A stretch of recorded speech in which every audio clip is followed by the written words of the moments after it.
Has everybody here heard of the lowball method? The lowball method is a way for a buyer to get certain good at a lower price than the seller is willing to negotiate. It's really simple. The buyer just offers a really low price with the hopes that the seller will come back with a counter offer that's more in the range of what the buyer was looking to pay for anyway, but not as high as the seller would ideally like to sell that product for. Now the great thing about the lowball method is both the buyer and the seller walk away happy. The buyer got the price that he wanted on whatever the seller was selling, and psychologically the seller thinks that he at least made a little bit more money than he would have otherwise. So at least in both the people's heads, it's a win-win.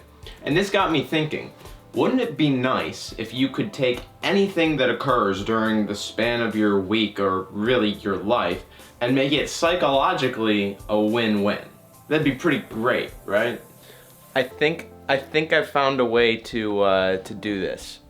I call it the Lowbar method. Basically, instead of somebody else setting your expectations low, you set your own expectations low, like really low.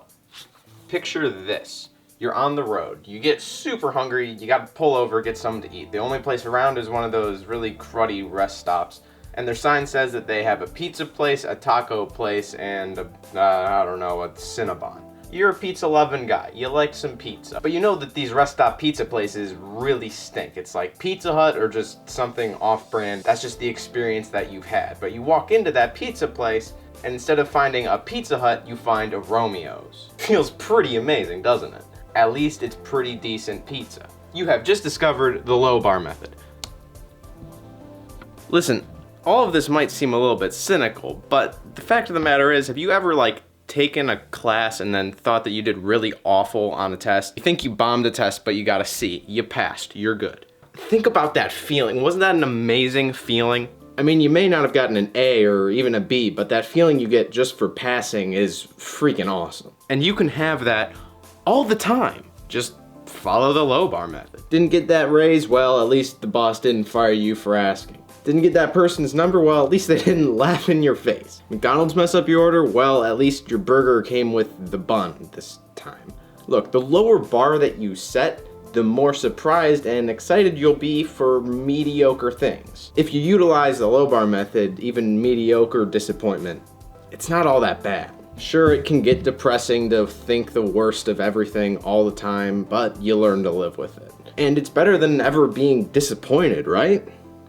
Now, of course, most of the beginning part of this video has been satire, alright, but it does hold some ground. See, I've been thinking about this concept of the Lowbar method for a while, and while generally it makes things seem better, it is true, it works. Living like this can really close you off to certain opportunities or certain things that you might have done if you were expecting maybe a better outcome. See, if everybody always expected the worst things to happen, we would never have gone to the moon, and no one would even go skydiving.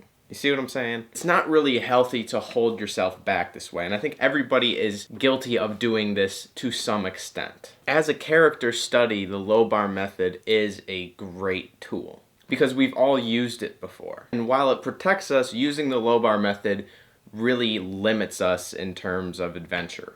In the end, I think that the Lowbar method is just kind of a bank vault that we shove everything that we are afraid of doing or we don't want to do into and pretend like it's a smart thing to do so that, we feel better when it doesn't pan out for us. I, for one, am going to be picking multiple things out of the Lowbar method vault and pursuing them, seeing where they go. And I want to challenge all of you to do the same, whether it's a business venture or heck, trying a new food. Pick at least one thing out of that Lowbar method vault, try it and see how it goes. Use the Lowbar method as a tool, not a shield. I think that's the most important thing that I can get across from this New Year's video.